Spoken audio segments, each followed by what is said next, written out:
Well, let's be honest, that wasn't your favorite hockey game of the season, but the Pittsburgh Penguins came away with a 4-1 win over the Columbus Blue Jackets here at PPG Paints Arena. Hi, I'm Dan Kingerski on the National Hockey Now and the Pittsburgh Hockey Now YouTube channel.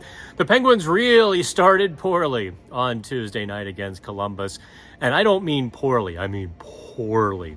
The first period, the Walking Dead probably had a little bit more step and pep than the Penguins, who are a little bit racked by illness. Sidney Crosby, Evgeny Malkin, Casey DeSmith all missed practice on Monday.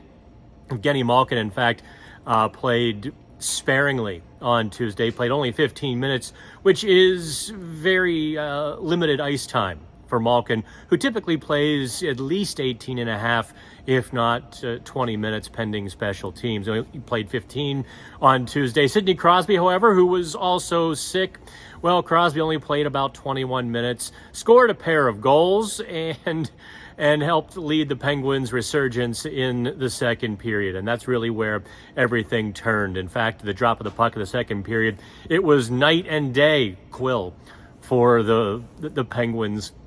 In fact, that second line with Evgeny Malkin, they set the tone very quickly in the first minute or so of the second period. They got the puck in deep, which the Penguins almost exclusively did not do in the first period. They worked around the net.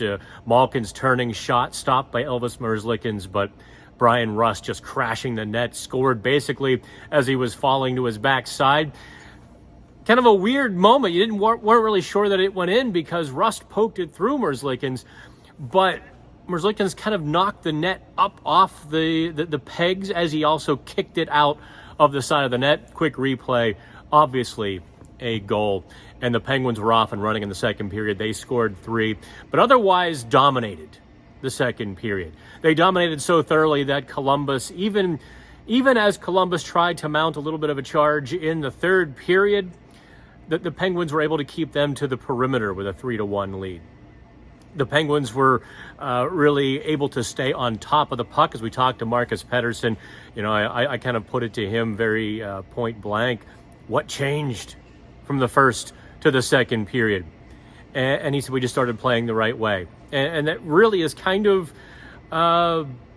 it's true. It's not complicated, but it is true. Now, look, let's talk a little bit about that first period, what Columbus was able to do, or rather what the Penguins were not doing, and then we can leap forward to what the Penguins did right.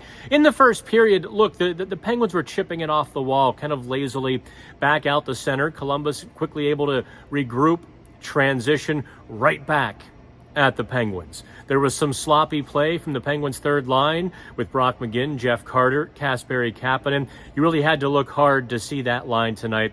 It was, even as the Penguins got going, that line did not, which is not a good sign for Kasperi Kapanen. You wanted to see him continue the burgeoning hot streak that he was on, if not in offensive production, at least in terms of chances and push. Outside of one rush at the very end of the first period, Kapanen, I thought, was very quiet on Tuesday. But those chips out, the sloppiness in the defensive zone, put the Penguins defensemen on the spot, especially Brian Dumoulin and Jan Ruda, who functioned as the Penguins' shutdown pair against the Johnny Gaudreau and Boone Jenner line. And in the first period, they kind of had their lunch taken from them, both the Penguins' third line and that shutdown defensive pairing. They gave up the goal, and they also gave up a few more grade A chances. Now, those little chips out the center ice suddenly became holding on to the puck and making good breakouts in the second and third period.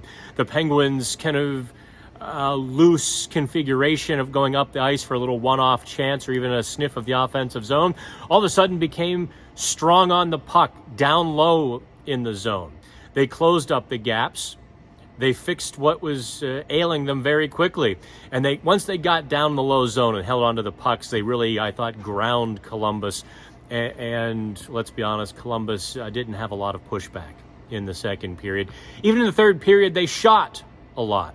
But they didn't fight to get between the dots. They didn't fight for that dirty ice. The Penguins really did take it away from them and take it out of them in the second period. So it was a 4-1 Penguins win. They've now won 3 in a row. They have 10 wins in their last 14 games. And that's the kind of streak you need to erase a long distant memory of a 7-game winless streak.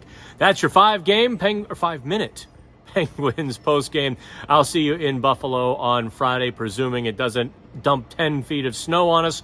I'll see you then here in the Pittsburgh Hockey Now, National Hockey Now YouTube channel.